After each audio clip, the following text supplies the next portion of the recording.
igual aquí a 2t en i más 3t cuadrada en j. 3 qué? 3t cuadrada. Luego, en k.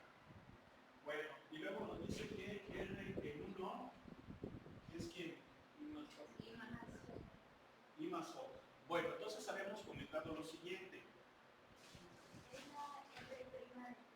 No escuché fuerte. Bien. Es R' de t. Sí, ¿por qué? Porque yo creo que le apagamos, ingeniero. Si lo pudieras apagar, gracias. Acuérdense que R' de t es la derivada de R con respecto de t. Y aquí, yo sé que dr es R' de t. ¿Sí o no? Entonces, yo quiero encontrar R de t, y R de t, por el teorema fundamental del cálculo, es la integral de la diferencial. ¿Sí estamos de acuerdo? O sea que sería la integral de la derivada de R de t con dt. ¿Sí? Esto viene siendo una ecuación diferencial de primer orden. Bien. Entonces esto es 2t en i más 3t cuadrado en j más, vamos a ponerlo como t a la 1 medio de una vez, en k de t. Bien. Entonces, ¿cuánto me va a dar esto? T cuadrada en i más t cúbica sobre 3 en j más t a la 3 medios por 2 tercios en k. ¿Sí estamos de acuerdo? Sin el sobre 3. ¿Por qué? Porque al llevarlo al cubo queda sobre 3 y el 3 con el 3 se elimina. A ver, ¿esta? No. Esta. Ajá. Perdón. Bien. ¿Esta sí salió? Bien. Más una constante vectorial. Es igual que con las integrales escalares. ¿Sí? Bien. Entonces, ¿qué significa? Que esta es una ecuación diferencial de primer orden. Es una ecuación diferencial de primer orden, de hecho sería una de variables separables. Al resolverla, encontramos la solución general de la ecuación diferencial por esta constante, es decir, son infinitas las soluciones, al igual que las integrales indefinidas, primitivas o antiderivadas, son infinitas. Pero nosotros queremos encontrar una solución y para ello utilizamos esta cosa. Esta cosa que en ecuaciones diferenciales se le conoce como condición en la frontera. ¿Y por qué se le conoce como condición en la frontera? Bueno, primero que nada hay que explicar que hay condiciones iniciales y hay condiciones en la frontera. Las condiciones iniciales son cuando están evaluadas en cero. Pero no solamente eso. Evaluadas en cero, las derivadas de orden n-1, todas las derivadas de orden n-1 evaluadas en cero. Entonces, esta sería la función como tal, es la derivada de orden cero. ¿Sí? Así lo podemos pensar. La derivada de primer orden sería la primera derivada. Entonces, la derivada de orden cero pues sería función a las derivadas. Pero no está evaluada en cero. Entonces no es una condición inicial, es una condición en la frontera. ¿Sí? Eso lo van a ver en ecuaciones diferenciales. Entonces lo que vamos a hacer es sustituir esa condición en la frontera en la solución. Entonces dice que R en 1, que viene siendo I más J más 2 tercios en K más C, C vector, ojo, debe ser igual a quién? A I más J. ¿Sí? Bien. Entonces de aquí podemos sacar C vector. ¿Cuánto va a valer C vector? Menos 2 tercios de K. Entonces de esa manera ya tenemos la solución particular nuestro problema, ¿qué vendría siendo bien? Vendría siendo t cuadrada en i más t cúbica en j más 2/3 que multiplica a t a la 3/3 menos 1 en k. ¿Sí estamos de acuerdo? ¿Sí? ¿Sí o no? Bueno, pues ahí está facilito esto. Sencillín, no hay problema. Vamos a continuar. Ingeniero, ¿podrías encender el cañón? Gracias. Gracias, ingeniero. Va a seguir al cielo. Lejos, ingeniero.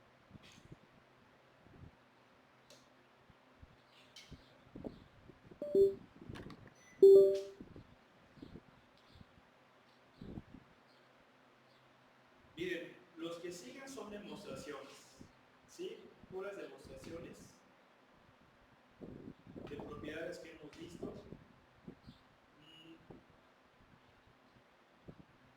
No creo que tenga gran caso. Tal vez aquí el interesante es el 40, el 49.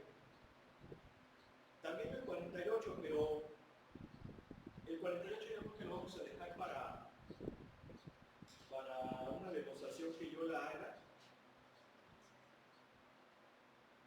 Y porque si no, nos vamos a tardar. Yo la puedo hacer y ya luego la podemos subir al canal. ¿Sí? Ya cada quien dependerá si entra o si lo ve, no lo ve. Pero pues ahí está. ¿Sí? Pero el que sí es importante es el 49. No lo hemos demostrado, ¿verdad? ¿Por qué el 49? Porque es una propiedad que vamos a aplicar más adelante en algunos otros teoremas. De hecho, esto es un teorema. Y si se fijan, nos dice lo siguiente. ¿Ya está la lista? Sí. Ahí déjenlo, si llega alguien. Aunque pues... A ver, cuéntense, por favor, ingenieros. 1, 2, 3, 4, 5, 6, 7, 8, 10, 11, 12, 13, 15, 18, 20, 22. ¿22? Faltan 12. Bueno, a ver, creo que son 30. A ver.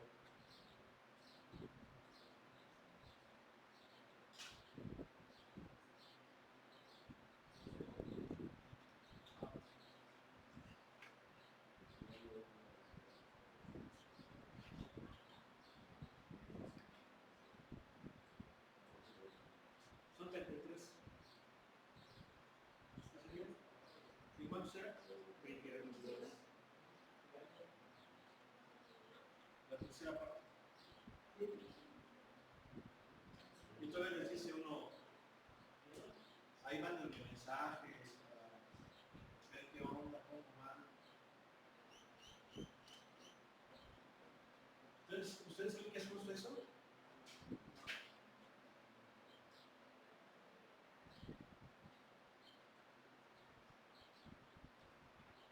Yo voy a ver a Champions.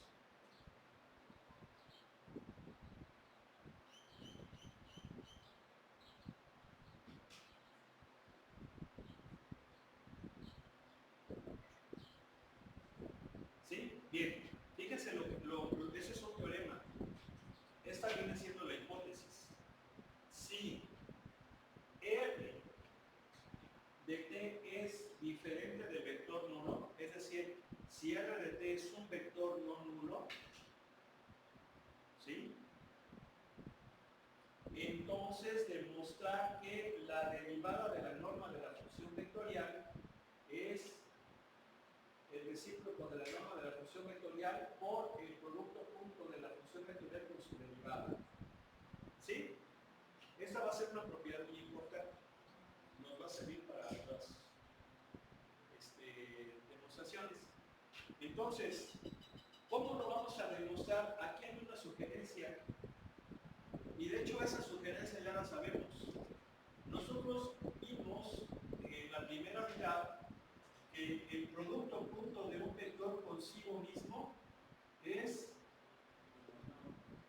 el cuadrado de su norma. Esa es una propiedad que ya vimos desde la primera unidad, ¿sí o no? Entonces vamos a partir de esta propiedad que ya sabemos y que de hecho es otro teorema. Bien, pero lo vamos a traducir a nuestro ejercicio. A ver, y lo voy a voltear. ¿Están de acuerdo que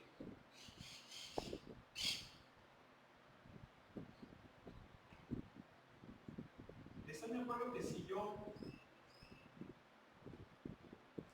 aplico ese teorema a mi función vectorial va a ser así? ¿Sí o no? Bien, lo que voy a hacer ahora es derivar ambos miembros, obviamente con respecto del t.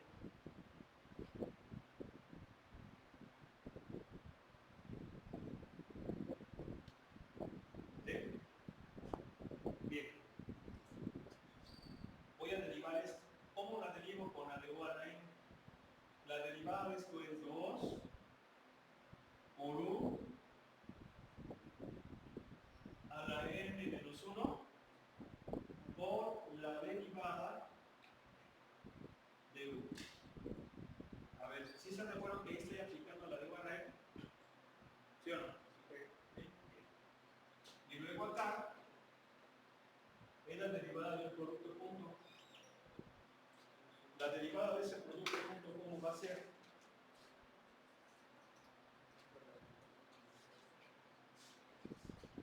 Va a ser la primera punto derivada de la segunda más derivada de la primera punto la segunda. ¿Sí están de acuerdo o no? ¿Sí? Bien. Entonces aquí, pues, ¿qué voy a hacer? Voy a despejar la derivada porque es lo que quiero demostrar, ¿sí o no? ¿Sí o no? Entonces, si yo despejo eso, ¿a qué va a ser igual? En el segundo miembro están de acuerdo que esto es 2 veces la derivada, pero 2 veces r por punto la derivada. ¿No sé qué es así? Porque recuerden que el producto punto sí es conmutativo. Entonces, esto y esto son lo mismo. Y da lo mismo si pongo prima punto r o r punto prima. Pero aquí para que se vea bonito lo pongo de esta manera. ¿Sí o no? Bien. ¿Entre quién? Entre 2 veces la norma de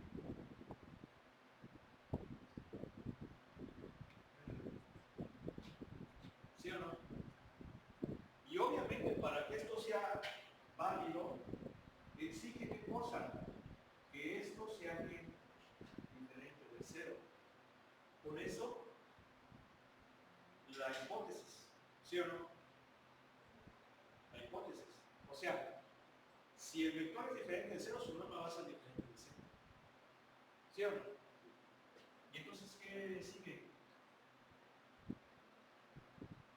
¿Qué sigue?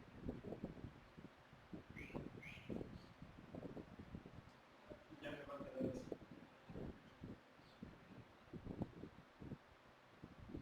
¿Sí o no? Y ya está demostrado. Pero para que esta propiedad funcione, para que sea válida, ¿qué significa? Que tiene que ser un vector normal. ¿Sí o no? ¿Sale?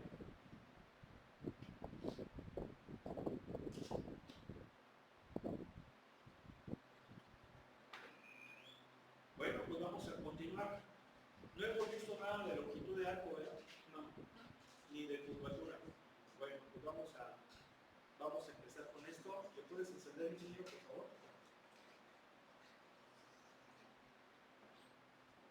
Está bien, así o lo tiene más arriba.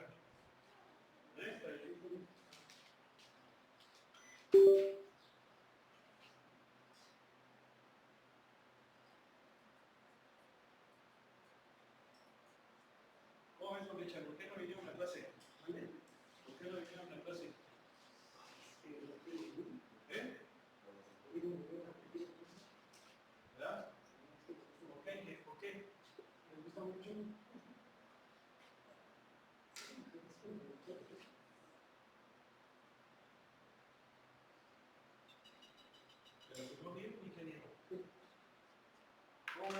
pasa que les gustó mucho si no vienen. ¿Eh? Es contra la ventaja porque si lo vienes,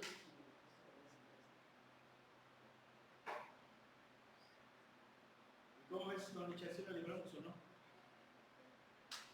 sí, Yo le dije, vamos a librar. Sí. Allá. ¿Cómo vamos? ¿En serio?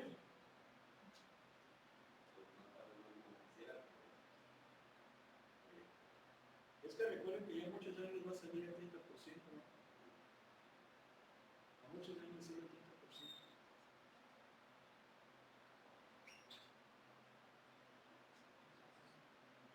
A ver, vamos a ver esto. Dice longitud de arco y curvatura. ¿A qué se refiere esto? Bueno,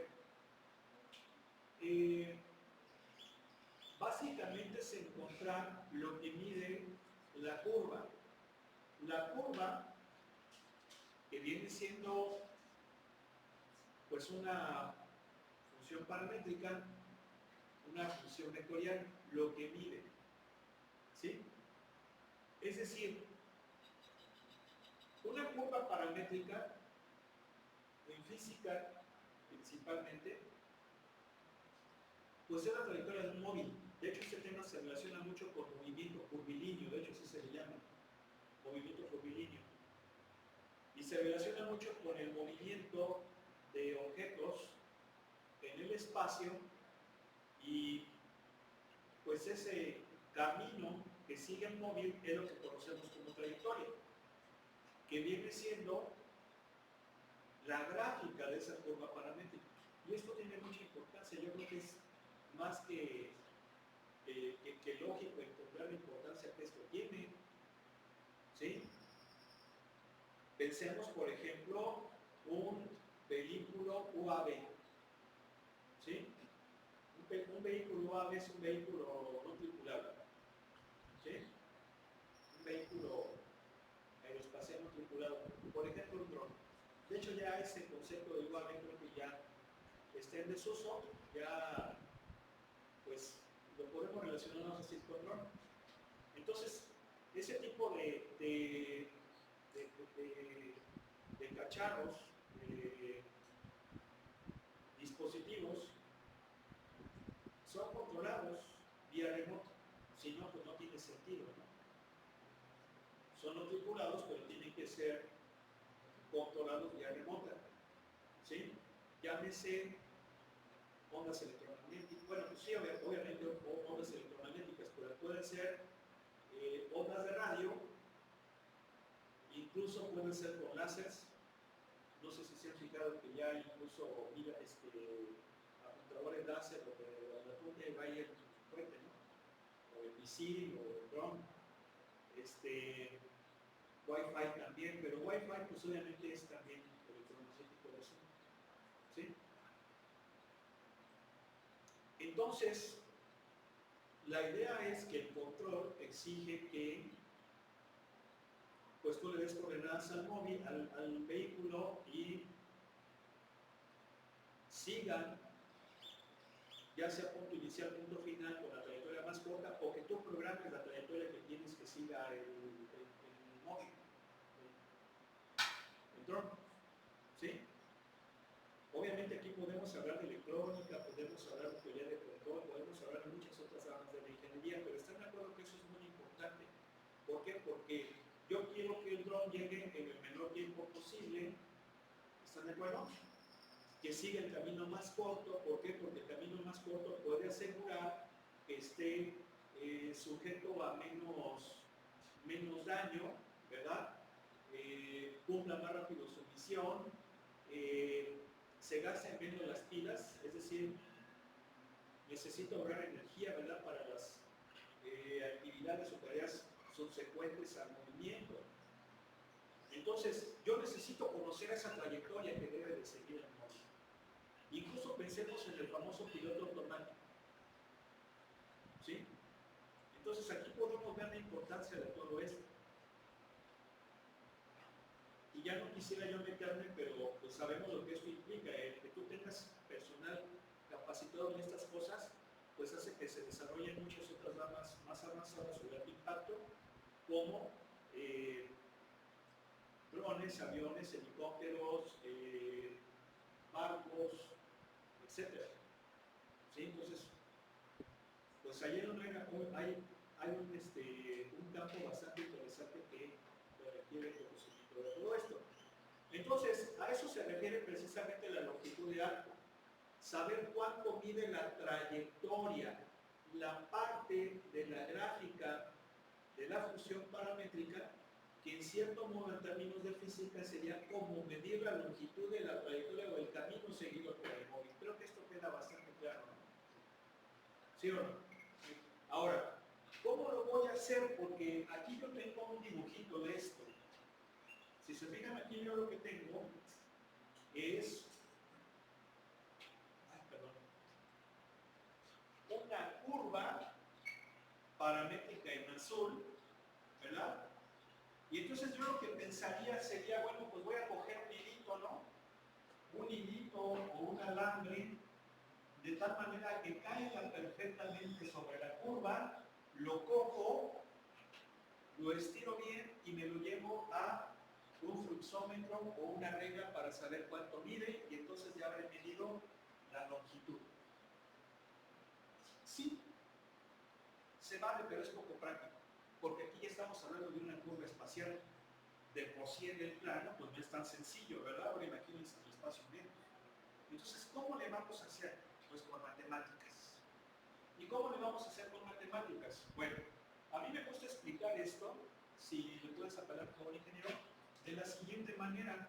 Y esto, yo no sé si ustedes lo vieron en su clase de cálculo integral, porque en cálculo integral hay un tema que se llama longitud de arco. Precisamente así se llama, longitud de arco. Entonces, ¿en qué consiste esto? Yo tengo una función y una variable, aquí tengo X, aquí tengo Y, ¿sí? Y yo voy a medir cuánto mide la gráfica, aquí es gráfica, ¿verdad? ¿Sí o no? Aunque también es una curva. Pero cuando hablamos del plano es una gráfica, por eso queda incluso más entendido.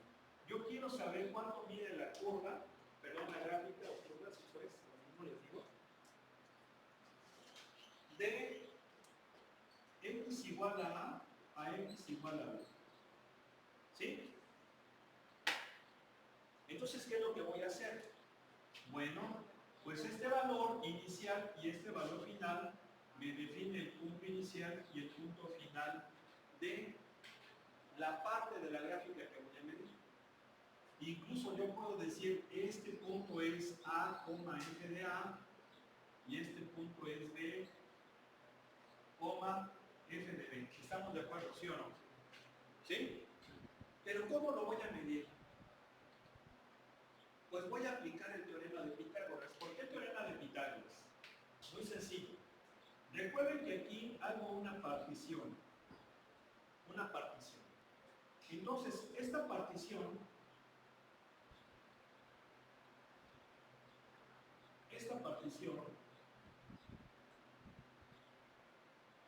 yo la prolongo hacia la curva.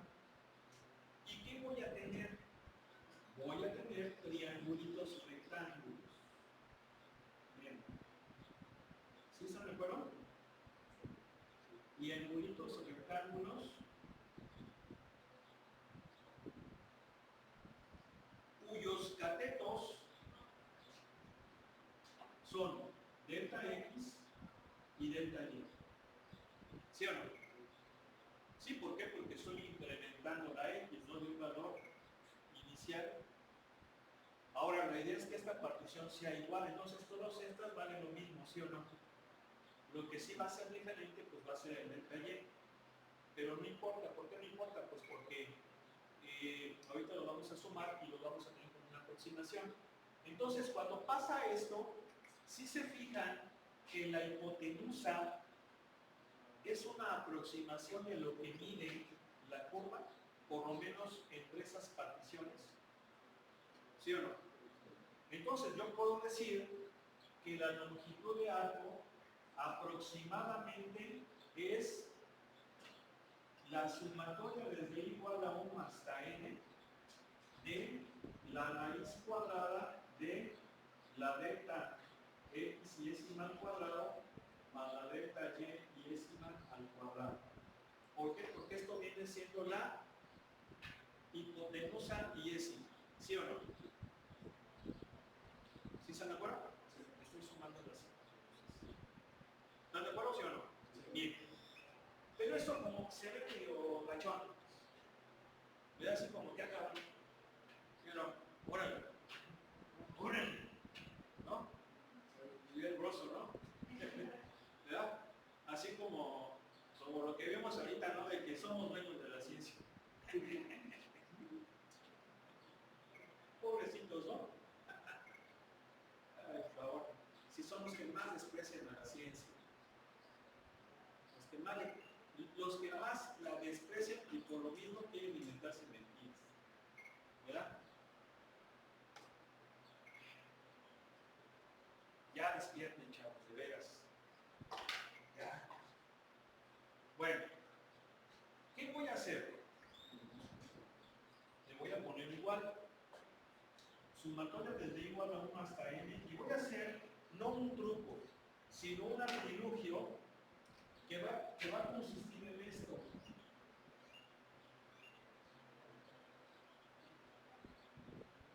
Voy a multiplicar esta raíz por delta x y décima entre delta x y décima. ¿Están de acuerdo que no cambia nada, no la altera? Porque prácticamente le estoy multiplicando por 1. Este delta x nunca es 0. ¿Bien? Bien. Pero la delta x y décima del denominador se la voy a meter.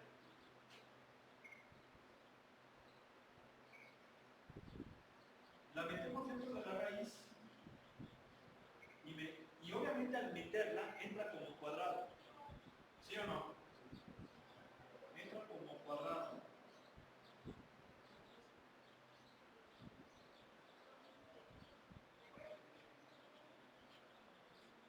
Pero la del numerador se queda afuera. ¿Sí están de acuerdo? Bien. Me voy a venir ahora para acá. Esto va a ser la sumatoria desde igual a 1 hasta n de p. Esto vale 1. 1 más delta y décima entre delta x y décima al cuadrado por delta x y décima. Ahora, si yo hago que n tiene infinito, entonces ¿qué pasa? Que ya no va a ser una aproximación, ya va a ser totalmente. ¿Por qué? Porque se va a convertir en esto.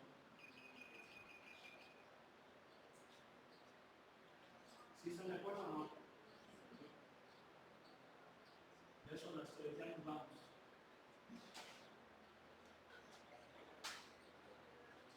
Y esto aquí es igual a la integral de la raíz de 1 más la derivada de con respecto de x de x de un valor a un valor b.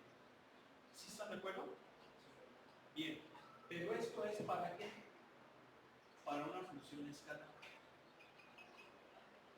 Pero no estamos con funciones escalares en el plano, estamos con funciones paramétricas, ¿sí o no?